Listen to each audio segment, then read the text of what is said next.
Hello, everybody. Hello, and welcome to another episode of Let's Get Plugged.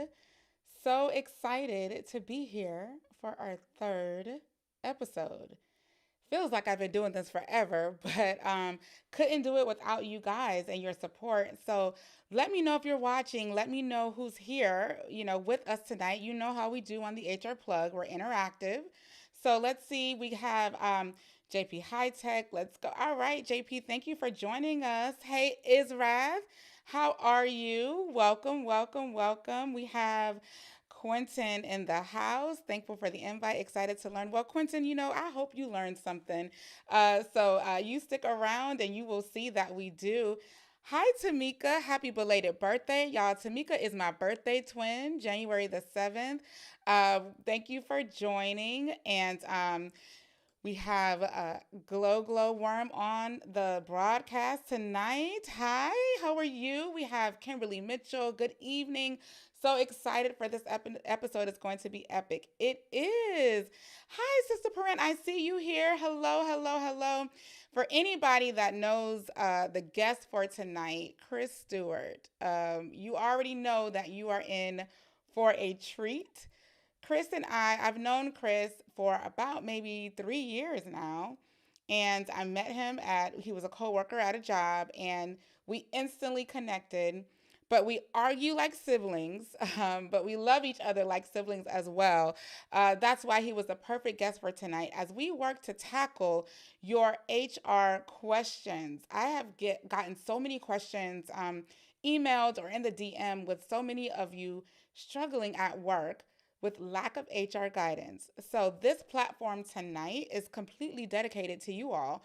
What HR questions you have. Some of you have even sent them in ahead of time. So, we'll touch on those as well. And hopefully, we can get through everything. And what we don't get through, we will be back for another part two if this works well for you guys. So, I also want to say hi to Maya, hey, all the way from Japan. Listen, Maya, thank you for being here. And Roseanne, hi. Thank you for being here. Ebony, Nicole, exactly.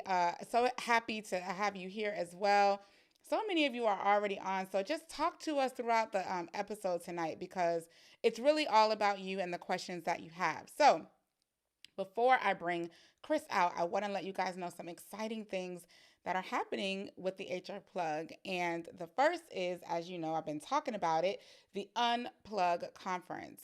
So I haven't spent much time talking about this yet, probably as I should, but it's exciting and it's for HR professionals. And I know you guys see Chris' big old smile on this flyer because he is also going to be at a speaker at the Unplug Conference. And the Unplug Conference is all about HR professionals. So because I recognize that so many people do not understand HR, or they feel like HR is there to support their companies or leadership or management and not them, or they don't even know who their HR is anymore because they're working from home in a remote place and disconnected from the workplace. That's what Unplug is about. It's dedicated to get all of the HR professionals in one room so that we can get it together and be there for you all as employees the way that we need to be. And it's truly an investment in your development as an HR professional. So it's definitely an event that you don't want to miss because you're going to learn the art of taking care of yourself, and it's how impossible it is to take care of anybody, whether it's the organization, whether it's a business, whether it's employees. It's impossible if you yourself are not well. So Unplug gives HR professionals an opportunity to disconnect from work, connect into HR community, get their recharge up so that when they come back to work, they can be better. So excited about this. This is happening in March. And listen, look at the speakers. This lineup is going to be incredible. So if you know anybody in HR, if you work in HR, if you're an entrepreneur and you just need to understand a little bit more about HR, this is the conference for you. I also want to share with you guys some exciting news. I am going to be a part of a Black History Month series. And this is going to air on Content Creators University. If you guys were on the first episode, you guys remember JP High Tech. So hopefully you subscribe to his YouTube channel. But if you did not, make sure you head over to JP High Tech Reviews and subscribe. This is going to be a series dedicated solely for Black History Month. I am one of several speakers that will be on a panel speaking about different topics. I am excited to be talking about what it takes to step out in faith because doing this platform, the HR Plug, giving you guys advice and information on how to advocate for yourselves at work, you already know everybody's not a fan. But I have to walk in the calling that I believe God has called me to do in being this resource for the people out there who don't have anybody else to turn to. So I'm going to be telling you guys my story. I haven't really shared it much with this group yet on our podcast, but tune in to this Black History Month series that JP is hosting. I'm honored to be a part of it. There's so many important topics. I think the one before mine talks about how do you find your purpose? Am I doing what I was called to do? Am I fulfilling the life that I was called to lead? And so she's going to talk to us about how you find your purpose. And then I come on the back end of that to say, now, once you found your purpose, you have to understand there are going to be people who try to bring you off track because there are going to be some people who don't want to see you win. So you have to stand on the faith that this is what you were called to do in order to overcome all that gets thrown your way. So it's going to be a great, great, great series, you guys. So make sure that you tune in for that. Now, I also want to share with you guys, we have a sponsor for the HR Unplugged conference, the Labor Pros. So the Labor Pros offers consulting services for employers who need support in the HR arena. So they do all kinds of trainings and services for employers to help them engage better with the management and the employees in the workplace. So they are one of our speakers, and we are so super excited to have their appreciation and support for our event. So now, without further ado, the reason why we're all here, the reason why we are excited about this episode is I'm going to bring Chris onto the stage. And like I said, Chris is, a businessman. He has his own consulting business, and he also has a regular professional daytime job. So it's important. I want to make very clear he is in here as a favor for me, and he is in here in a personal capacity. So he's not in here representing his company or his business that he works for, but this is all his personal ideas, thoughts, and perspectives. So be mindful of that when you ask him whatever you want to ask him. And so if y'all are ready for Chris, I need to see y'all say so in the comments. I need y'all to get some access. I can't be bringing him out here and y'all are not going to welcome him the way that we normally welcome him. So if y'all are ready for Chris, I need y'all to say, come on, Chris, in the comments so that he can get ready and I can bring him out. Gloria, thank you. Excited for the upcoming events. Michelle Parker. Okay, they ready, Chris. We got Michelle. She's ready. We got Carol who's ready. We got JP. Okay, y'all ready. Y'all ready. I hear you. So here and welcome to the stage. Look, they ready. Come on, Chris. All right, Chris. I hope you're ready now. They are ready for you. So without further ado, here he is. Here is my friend, y'all, Chris. Hey, Chris, thank you for being here. Hey y'all, how y'all doing? Y'all know how to make a guy feel special. So glad to see all the smiling faces in the comments Sis, and see we got it. everybody. So excited to see you, LaShawn. It's been a minute. It has Hey, been a how you minute. doing? And you should be ashamed because you be right here in my home city in Atlanta, run right You know I'm past a and don't road even say runner. nothing. But I'm gonna be good in front of the people tonight. I'm gonna Uh, behave. I thank you. I thank you. I really do. I'm gonna have to go bishop Ah. voice on you. Oh my goodness. So Chris, thank you for being here. So many comments. People are excited. Quentin's like, Chris, Kimberly, hey Christopher. Hey y'all. Mia, hi Mia. She called you hi Christopher Stewart. I mean, we got Oh, everybody that's all right. who know. Tamika says, Nothing but hey. love. Ebony Hey, says, Tamika. hey. Oh, hey, Ebony, my old crew. I saw Maya over there from Japan. Everybody's in there. I Yes, see Lee, man. me, everybody's So there. Hey, they y'all, here. They're ready. So they're how here. about for The those people who are don't know here. you, give us an introduction. Tell us a little bit about yourself and what made you say yes to me to come on this show. All right, everybody. Well, again, I'm so excited to be here with the HR Plug. So the HR Plug meets the HR Guru, and we come together. I have been in HR for over 18 years. I started out my career real early, theme park industry for my peeps who know Carowinds in South Carolina and North Carolina. Started out there, and really my career has been all over the place. And I've had the pleasure of having my own HR consulting company, consulting to various companies from quick service restaurants to aerospace to those new in HR. So it's called the CAS2 Group. So you jump to that website, you'll learn more about myself and the services we offer. Then I also have my daytime corporate job that I run with all the time. That takes up the majority of my time. But I'm always happy to help folks out. I do not love doing resumes though, but I will give you career coaching, help you through your offer processes if you're negotiating a salary starting or just really need some advice. So, link into us, sign up for some services just to learn more about myself and my team. So I'll kick it back over to you, LaShawn. Well, all right. So y'all know Chris. Y'all, I'm going to show you guys how to connect with him. You know how we do at the end of the show. But we are excited and honored that you are here, Chris. So as we get started, I'm going to need you guys to go ahead and start letting me know if you have any questions that you want us to tackle on tonight. And while you guys are doing that, I'm going to share a question that somebody sent in through DM. And you just said you don't do resumes, so I guess I'll answer this one. But here I goes. do, but But here goes the question. Okay, so this person, now I said to you guys, we're going to keep companies anonymous and names anonymous. So if you're on here, you know who you are. I'm not gonna call you out, but now if you go in these comments and say that was me, that's on you. Okay. So the question is, I started out as a part-time receptionist with a former employer, and I was asked 4 years later if I would be interested in a full-time position as an administrative assistant. I accepted the position, but about a year or two later, during a performance review, I was told that I had 2 weeks to show improvement or apply for another job. Fortunately, I was able to go back to my original part time reception position. But how do I explain this?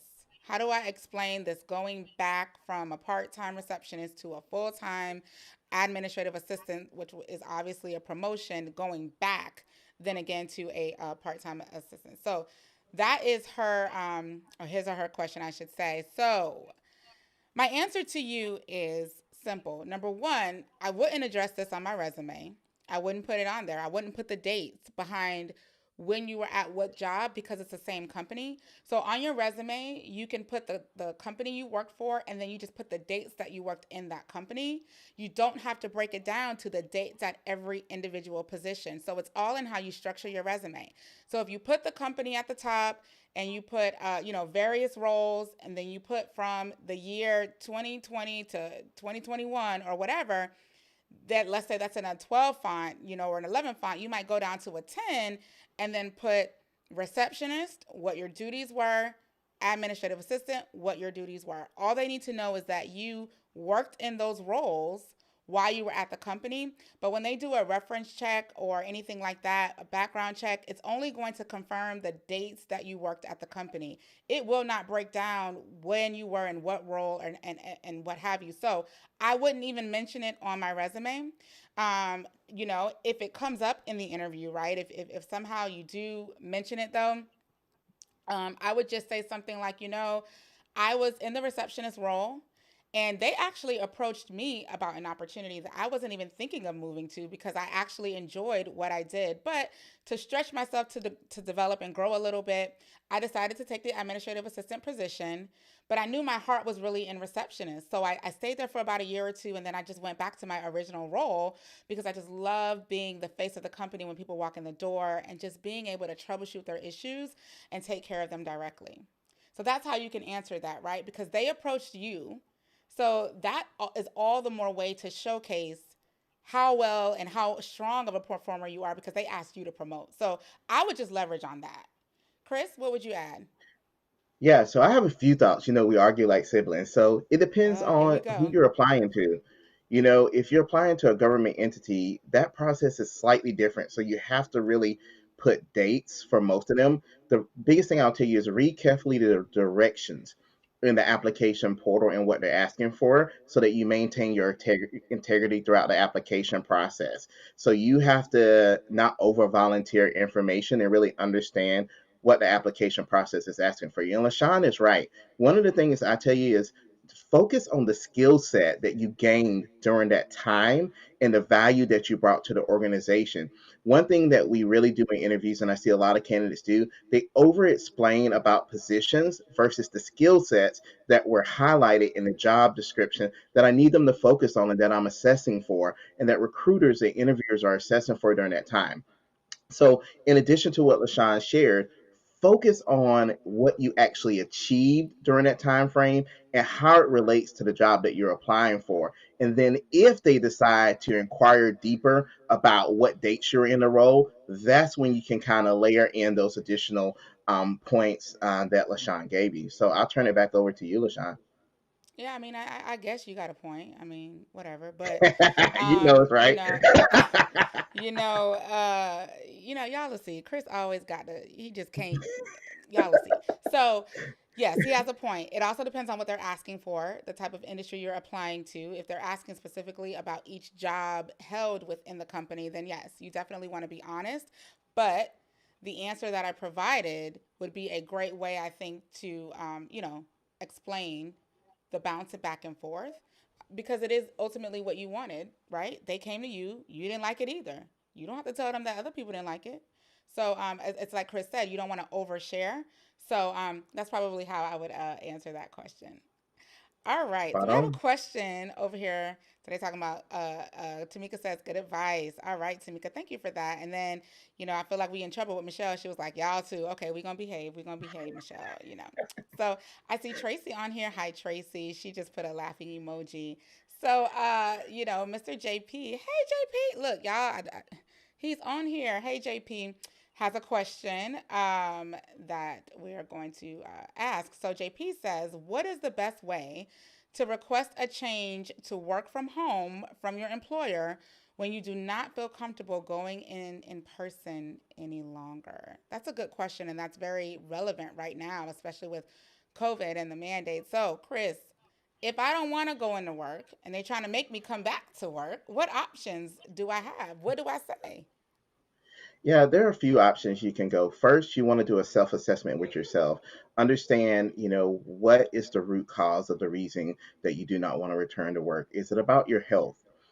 Are there, things about yourself that are medical conditions that would be aggravated or agitated with you returning to work? And look, I'm not an attorney, so I'm not giving out any legal advice, just giving you some HR thoughts from that. So it's assessing like, okay, is there something going on with my medical condition that is aggravated by me going in this environment from that standpoint? Second, you have to be real with yourself. Do you not just want to go back into the office and you enjoy working from home? And okay, that's all right too, because there's those of us who like, all right, I'm good. I don't want to deal with the office politics. I don't want to drive an hour and a half anymore. It's just not conducive to me. So I would say to kick it back to the first part, if it's medical and you've been with your employer, um, you know, um, for enough time to accurately assess your work and your capabilities and also the skill sets that are required for the job, you may want to request an accommodation through their process. And there's a couple of them. Most employers have a hybrid or a work from home request process that you go through directly. Then also for the medical one, there's the ADA process where you're saying I must, and your medical practitioner agrees that it's advantageous, it's beneficial for you to actually work from home, and it would do less harm by you working from home than going into the office. And you and your medical practitioner may agree that it may be a hybrid model. They may say, hey, I'm only going to recommend that you go in the office 2 days a week versus three, or completely work remotely. And then the company will have to go through what's called an ADA interactive process to assess their due diligence, and there's no undue hardship in that ability of approving you potentially to work from home, and that may be approved or denied. It's not guaranteed. And then the second one is going through your normal work process of requesting and being able to demonstrate that you can do your work in an efficient or even a better manner than you were doing it from the office. You'll go through your normal remote work or alternative work arrangement. policy and apply through there. You want to make sure you have all your facts, make sure that your performance has been well. You can also document how you have exceeded performance if you've been working from home for this time frame, and also any other peers or similar roles that are similar to yours that have similar interactions that work from home as well. So you have a couple of options to kind of exercise. LaShawn, what are your thoughts on that? I mean, yeah, I think that you have to research, really. Like Chris said, you need to research what is the reason you don't want to go into work. Is it because of you have anxiety? Because you know what, anxiety is a disability, right? So I would definitely talk about it with your doctor. Explain to him or her what's causing you to feel like you don't want to be at work. And seeing if there's an alignment there, and he or she can do the proper paperwork to, if you're eligible, apply for like a family medical leave, or if your company has any type of personal leave. Just understand that, a lot of company leaves are unpaid, right? Or an accommodation that Chris just mentioned that you could apply for, they can say, yeah, I'll accommodate you by having you stay home until you're ready to come to work. And that's time you're not paid. And that's time you're just at home. But they're accommodating you, but it could also backfire on you. So you just really want to, be mindful of the reason why you are looking to work from home. And, the other thing I'd add to that is if you are a strong performer, or if you have a business case to show others who are in the role like you and can do it from home, like Chris mentioned, or if you even do it hybrid and you just want to go full time, sometimes we just need to ask. I've just learned that sometimes we just don't get because we don't ask. And you just have to we just have to ask. I mean, that, and I'm learning that, like, it's a lot of times we don't get more money because we don't ask for it. We don't get a raise because we don't ask for it. We don't get that higher salary because we don't ask for it. Why? Because we're scared. And culturally, a lot of African Americans, for whatever reason, we're scared of rejection. So it's that fear of rejection sometimes that makes it challenging for us to ask. So I would say, have the conversation with your manager. Ask, hey, I know I already work from home Mondays and Fridays. Can we throw in another days into that? Because it would really help me because of X, Y, and Z. Demonstrate that courage, and just have the conversation. Just go into the conversation prepared. And a lot of times, if you work for a great employer who truly, genuinely is engaged and wants to do what's best for their employees, then it should be an easier conversation to have. Chris, look who's on here. Ah, Massimo. Massimo. Listen, Yes, Massimo, Chris and I Massimo. support Massimo. Hi, Massimo. Thank you for joining us.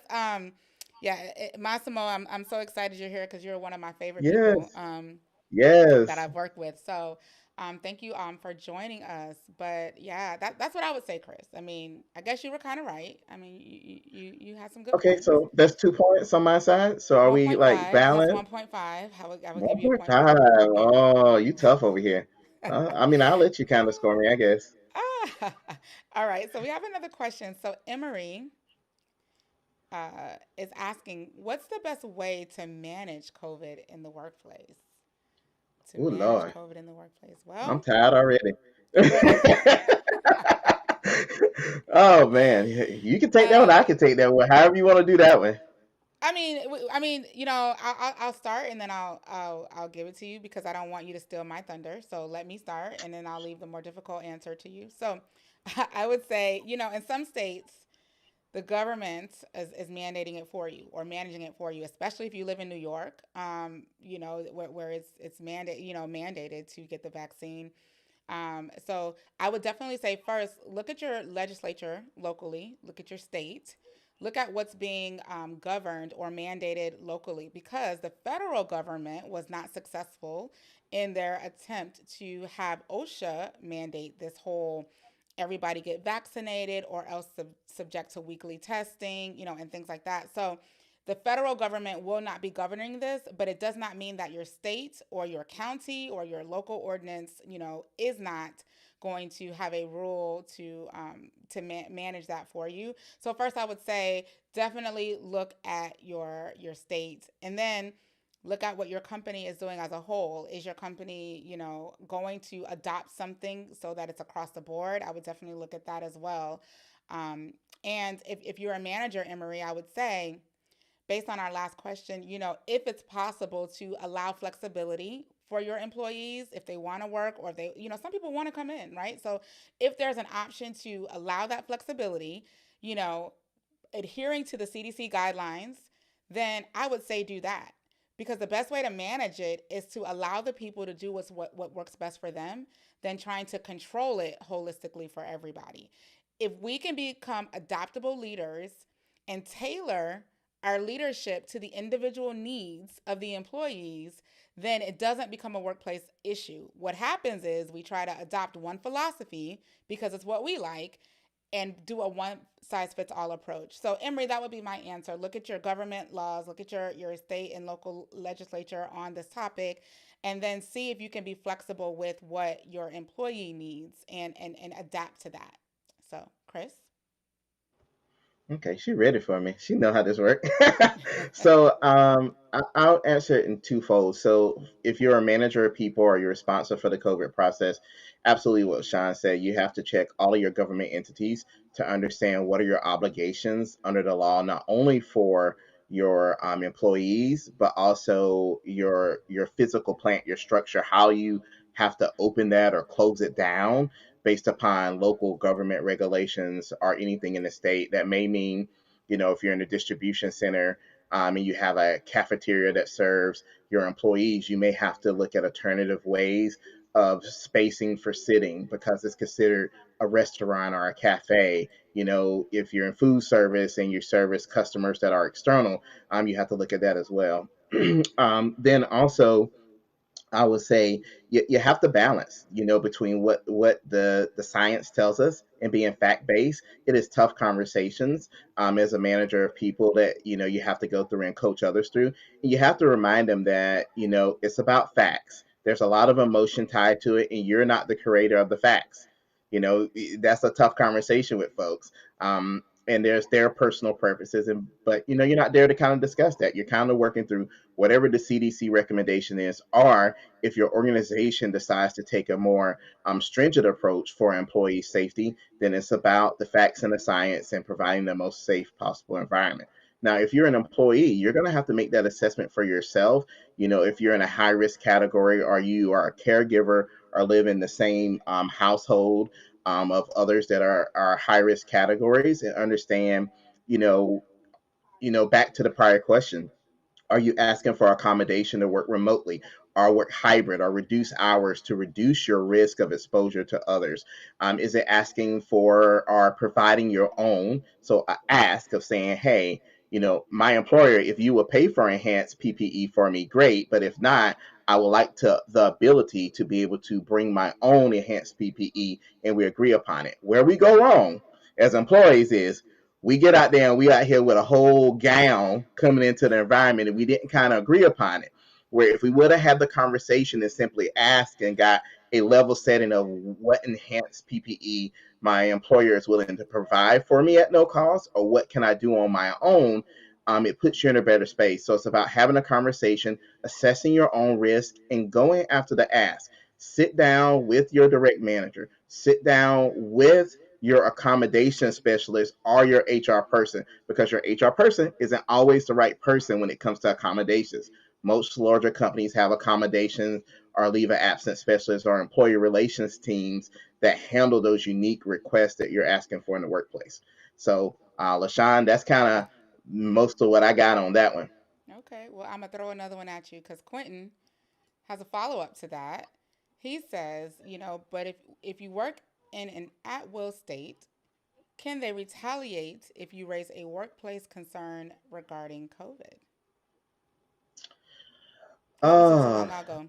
So, just Go kidding. ahead. So we're gonna do this tonight. Go on, go ahead. Go ahead, it's your show. Go ahead, Chris. I'm playing. All right, so I would say that one is tough. So, there's multiple layers to that, and that's why you will want an HR plug, you will want an HR guru, somebody that on your end, you can pick up the phone and call and talk to and kind of get that HR perspective. Again, remember, we're not legal counsel, we're not providing you legal advice, but we've been in the space long enough to kind of know. So the first thing I'll ask, is it just you alone bringing a concern? Because that makes a difference. Like an individual by themselves raising a concern is different than two employees who bring that. And what's the difference is that turns into protected concerted activity under the National Labor Relations Act when two employees are talking about a workplace safety concern or the terms and conditions of their employment. So in that case, if it's two or more people addressing or bringing a concern, one, they shouldn't retaliate against you with their own policies if they're a good company. But remember, in companies, even though companies have policies, if you're in a larger company, you like anywhere else, there's always bad actors and people who don't follow the policy. So it's best to get all your facts together, have your supporting information like dates, time, who was present, anything that you can retain. Keep that in your own personal information. Bring that concern to your employee relations or your employee advocacy team. And that's who you want to bring your concerns to say, hey, I've been retaliated against. And that's your internal mechanism. And you typically want to try a good faith effort internally to raise your concern. And sometimes that's with your boss's boss or your leader's leader if they're the one who are taking retaliatory acts against you. And then internally, if it can't be resolved, you can always file a complaint with OSHA. In this case, regarding things that are COVID. But if you dig deeper, it could be health related. So it could be EEOC because it's an FMLA or some type of disability claim where you're trying to get an accommodation. I'll give you an example. Like last year, I remember personally, like there were people in my own family who their jobs were not offering accommodations, even though they had offered others accommodation. They didn't even mention it to them. And I said, hey, you need to send them an email with this wording in it. And they got a phone call and then got offered an accommodation the next day. So long and short. I don't know about short. All right now. Um, Quentin, I would add to that and say retaliate. So if you bring forth, so first, let me say this: any employee in any workplace, if you feel like there are unsafe working conditions, right, you, as Chris said, should contact your internal department first to remedy that.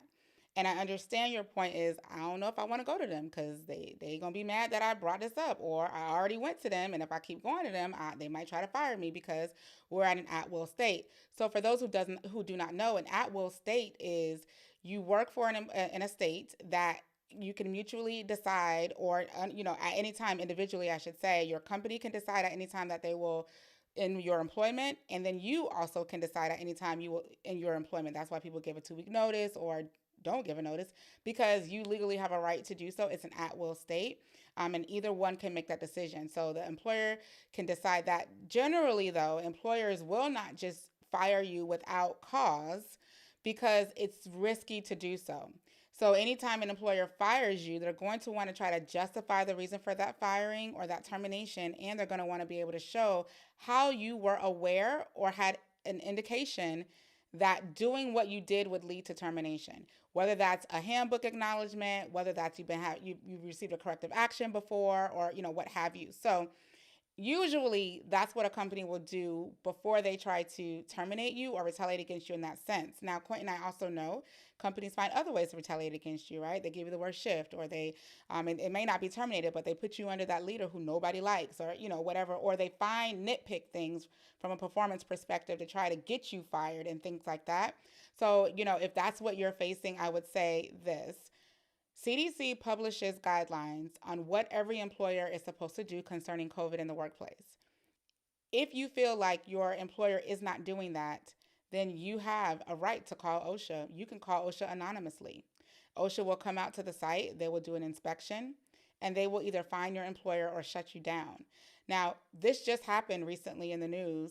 I can't remember the company, but somebody called because and to make it so bad, they had internal policies stating that there should be social distancing. People weren't social distancing. They had internal policies saying that you're supposed to wear a mask. People weren't wearing a mask. And over half 60% of the employees caught COVID was still coming to work. So it was it was really, really bad. Somebody called an OSHA complaint. OSHA came out there and sure enough inspected the policies and looked at what they saw, and there was not alignment. They had 30 days to get it right. OSHA does not tell you when they're coming, nor do they have to tell you when they're coming back. They are like your partner to make sure that you're working safely and you don't have to worry about being retaliated against if you speak up. They're also the same entity that covers whistleblowers, right? So that company ended up getting fined. I think I'm talking about hundreds of thousands of dollars because when OSHA went back, people were still there without masks, still not social distancing, still not following their compliance. So if you truly have poor leaders or a leadership or an organization that you do not trust, don't work there. Number one, try to get out. But while you're planning your exit strategy, take a partner with OSHA or any kind of government entity because they're there to protect you all. And I'm certain that your company has some internal policy that talks about contacting OSHA. The number, it's posted on a board in your break room. There should be a compliance poster with this information on it. So if you want to contact them, you can go to that. It will walk you through exactly how to do it and what to do, and your employer would never know that you did. So that, I hope that answered your question, Quentin. But that was, it's definitely something that I would consider. All right, all right, all right, all right. So let's see what else we have going on. So I'm gonna get a question that somebody asked me, and it's more like an opinion. So I'm gonna share it with you guys and tell me what you guys think before I give my opinion. So the question slash opinion was: I saw there was a restaurant in Atlanta, in the Atlanta area, I should say, that was charging an additional tax to customers, indicating that it's for employee benefits. Do you think that customers should pay these benefits? Shouldn't the business be responsible for paying for benefits for employees? Um, so I was like, really? So I did research this a little bit to see what are they talking about, and sure enough, there was an article that the Atlanta Journal Constitutional posted about 5 days ago that talked about this bakery that was charging, I want to say, a 4% increase on the total bill. And they made a line item that said employee benefits and what the amount was that they were paying that was going to employee benefits.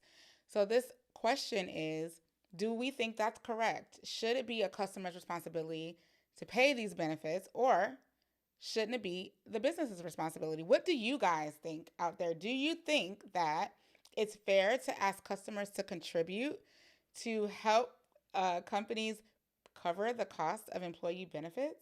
Or do you think customers shouldn't have to pay that additional cost for employee benefits? What do you guys think? So let's see what the comments say. What do you guys think? Should it be an employer sole responsibility, or are they wrong for asking customers to pitch in and help? So while we wait for that, Chris, let me know what you think. Yeah, so here's the thing, like you're gonna pay for it regardless if you purchase something from anybody. Um, because they have to, even if they're not for profit, they still have to generate revenue and they have to break even if they're not for profit. They just have to, or else they're not gonna be able to exist. So either you see the cost passed on to you in a transparent manner, like when you get your tire changed or you get your oil changed, and there's these environmental fees and those things like that. They have to be passed on to the consumer. They can't be absorbed by organizations. So either you see it as a line item and you're like, yeah, this one, like, um, who the Uber? Uber is a great example of that. What California Proposition 22 that was voted in by the citizens and put on the ballot. And so Uber is genius in saying, okay, they basically are snarky. So if you're in California and you get a Uber or a DoorDash, they're going to show you fee transparency. They're going to say, basically, hey, consumer, you asked for us to provide benefits to Uber and delivery drivers and these things like that. Here is the fee that's passed on to you, and they're going to market it very nicely and say, you asked for this, we're giving you what you asked for, so you see the fee. And it's just a little bit of transparency too. So um, either way you're going to see it. It just depends on what really happens on the back end. I would want to know, did y'all really pass that on and spend that on benefits? Are you spending it other places? So if you're going to put it as a designated line item, I want accountability to know that 4% of your sales, gross sales, went to your employee benefits. So that's my thoughts. Okay. I don't know that they're going to report that to you, but I mean, you can always ask. You know, I asked So, for it. You know, I'll be like, well, you over here let me see telling me your that. books. Open your books up. Let me see Let me what see. it. So, KL Lloyd said, customers technically pay anyway. I mean, sure enough, the prices, I'm certain warrants or goes into what it goes to this stuff anyway.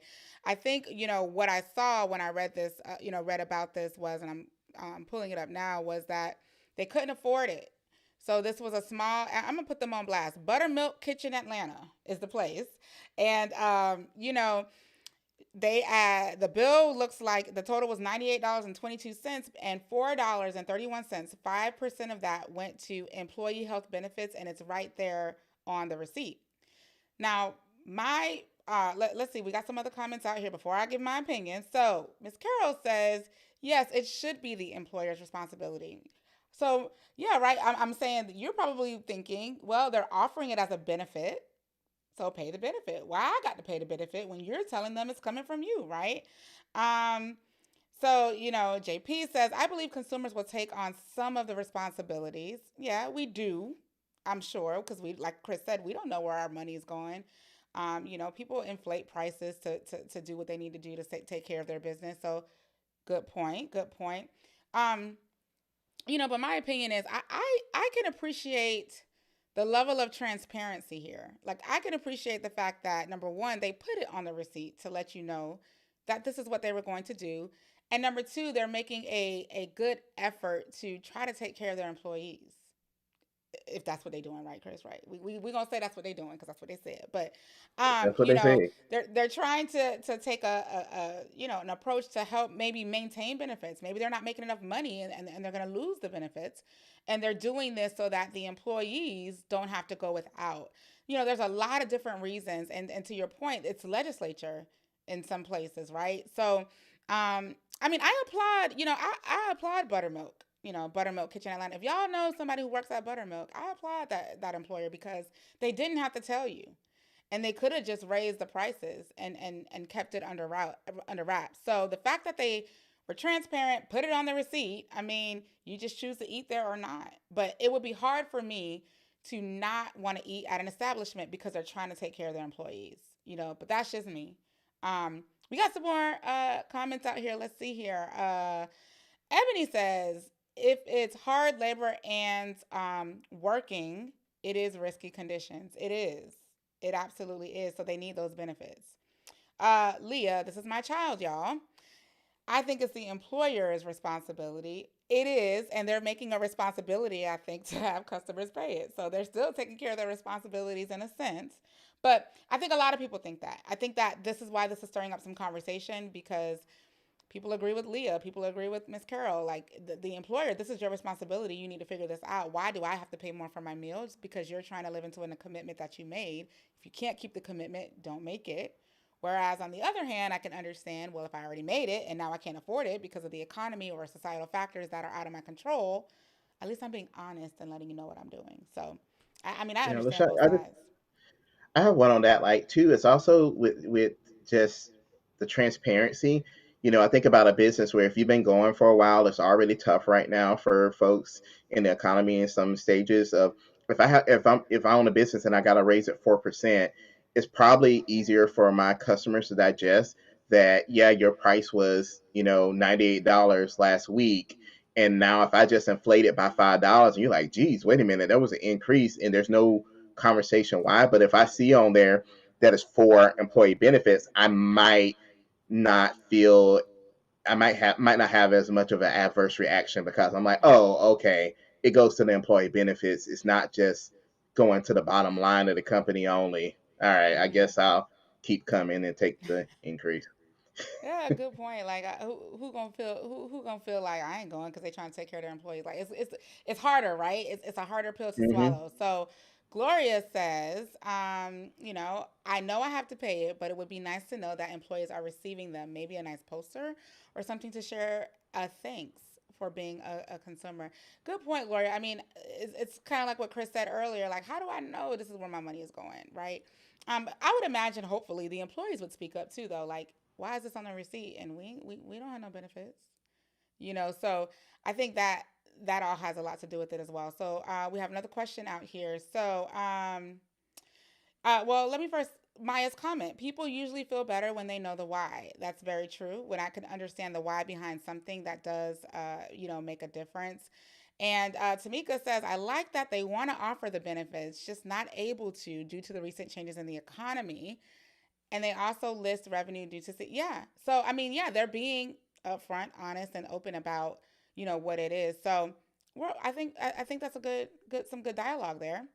Miss Michelle Parker has a question. She says, what is your opinion on how long we will be having staffing issues? And what's the, man, Michelle, you don't want my opinion on this. Chris, I'll let you go first because what's driving the staffing shortages? So, yeah, Chris, I'll let you go with this one. This one is tough. I mean, there's a lot of things that have changed. Um, people have reassessed, I believe, with COVID, what they value. And then also there was a moment where everybody kind of had a little bit of a break. And then also I would say employers who who pre-COVID didn't offer the best benefits were forced to kind of ante up, and like now we're paying these exorbitant amounts of wages. So people can pick, choose, and refuse. But also I see a trend of people choosing not to work as much in consumer facing direct contact with customers because there are a lot more remote jobs that allow extreme flexibility that were not allowed before. Think about how many positions that before COVID you couldn't work remotely. And you like, there was no good doggone reason why you couldn't work remotely. There were some control spans from leaders who felt like they needed to control where people were and not control the outcome, the work product of folks. And so a lot of people are choosing to do remote jobs because there's a plethora of them available. Also, people now don't have to worry about transit time. So if they want to pick up a part time remote job, they can. So people are really kind of moving around and deciding and reassessing like, do I still want to do this type of work and am I fulfilled by it? But then also companies are competing and paying higher wages to get people. So companies are stealing people. So it kind of flips. And just remember, the economy always goes through these cycles. So just kind of look at historical data. You'll see it'll be an employer market where there's an oversupply of labor. So there's more people who want to work than jobs that are available. And then that kind of compresses wages, compresses opportunities. Then it comes like another cycle. There's more jobs available than people who want to work them. And then also it's the culture. People are starting to choose culture, company culture. What I know about you as a leader, what have I heard about you as a leader? What have I heard about from my friends and family about what type of company you are, what benefits you offer, and also social justice causes? How are you involved in the community historically? Not just today, suddenly, but in the last 5 years, what have you been doing in the community to advance causes that I care about? So, those are my like quick thoughts on that. Your politically correct answer and way of responding to that, I would say. Come um, on, you know how we bounce off yin and yang. Go yeah. ahead and give it to the people with the band-aid pulled off.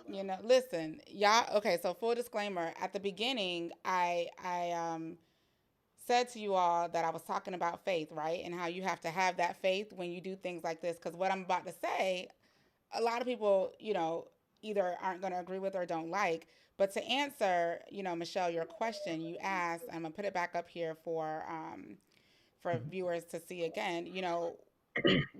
How long will there be staffing issues and what's driving the staffing shortages? Okay. There will be staffing issues until leaders get it together and learn how to treat employees. The bottom line, until they recognize that they are what keeps the doors open in the organization, they are the face of the company, and until they learn how to value and respect them in that light, we will continue to have these issues. To Chris's point, people are looking at culture and things like that, and I see Michelle on here. She's like, yeah, and it's also the climate. But it boils down to how valued do you make an employee feel in the job? Because if you value them and they feel that, it doesn't matter what you pay them in a sense, right? Those things don't matter because they accept the pay when they accept the job. So to all of a sudden say people are leaving, which is what a lot of companies are saying, oh, it's because we're not paying enough, or it's because they knew what the pay was when they accepted the job. It's because you're not valuing them enough, you're not respecting them enough, you're not growing them, you're not developing them, you're treating them as if they're just a number in your organization. So we have to stop worrying about profits and put our focus and attention back into the people. And once you do that, the profits will come. But right now, we're so focused on making money as organizations that we forget about the people component. And that's why, Michelle, the great resignation exists, where people are quitting by the millions. So we're not in a situation like Chris said, where there's too many people and not enough jobs. It's quite opposite. There's way too many jobs and not enough people who are no longer willing to accept mistreatment or toxic work environments, right, in the workplace. So I think it's time that companies are being held accountable to how they treat people, because that's going to be an evolving cycle and an ever going cycle until we can get better. I also believe we don't have enough examples of people that we admire as leaders in the business world. There is not a diverse representation of who we consider to be a leader. So you have, if you Google leaders, if you Google leadership right now, it'll bring up a list of 50 leaders, and they're all going to be all but one men, and they're all going to be predominantly white men, to suggest it's white men who lead. Unless we get out of that mindset and shift out of that and start embracing culture and diversity and respecting people's individuals, playing on their strengths, leading them properly, we are in a world of trouble when it comes to the future of work. And that's like the best way I can put it. I posted about this, a while Hmm. back on my Instagram page, because it's something that I'm very passionate about, because I just believe there are not enough people who have influential voices in society that are advocating for everyday working Americans to fix this problem. Instead, we accept the mistreatment and the abuse that a lot of employees experience and receive, and we don't hold them accountable. But now it looks like we're starting to hold them accountable. People are walking off of jobs. People are quitting. I just wish that we can stop worrying about profits and put our focus and attention back into people. And Michelle, that's when staffing issues will get better. That's when workplace cultures will get better. And that's when the business and the economy will stop this cycle that we're in right now. So that's my response. I To want to what add Chris on to said. that. I can't just leave you there. Yeah, you I can. love this type of conversation with you. No, I'm not going to leave you there. Nope. There's two things that I want to, probably three that I want to add.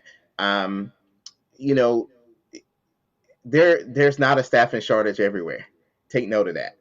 Everybody doesn't have a staffing shortage, and the question should be, why do you have a staffing shortage? And if you're a leader of people or your executive, what are your people telling you? Do you listen? Well, are they Do you asking? listen?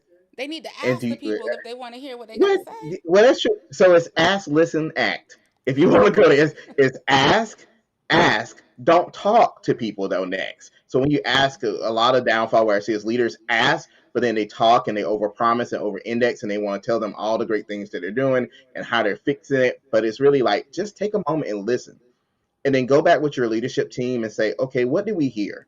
What has been broken? What do we continuously hear? Now, involve your people who actually have to do the function in the solution, saying, hey, this is what we came up with. What do you think about that? How is that going to interact? And that's how you build cultural currency in an organization. It's about a cylindrical approach and not just a funnel of top or down. And then last, with the direct leader, it's about relationship currency. And Carla Harris from, I believe, Morgan Stanley, um, she talks a lot about that. She's one of the managing directors there.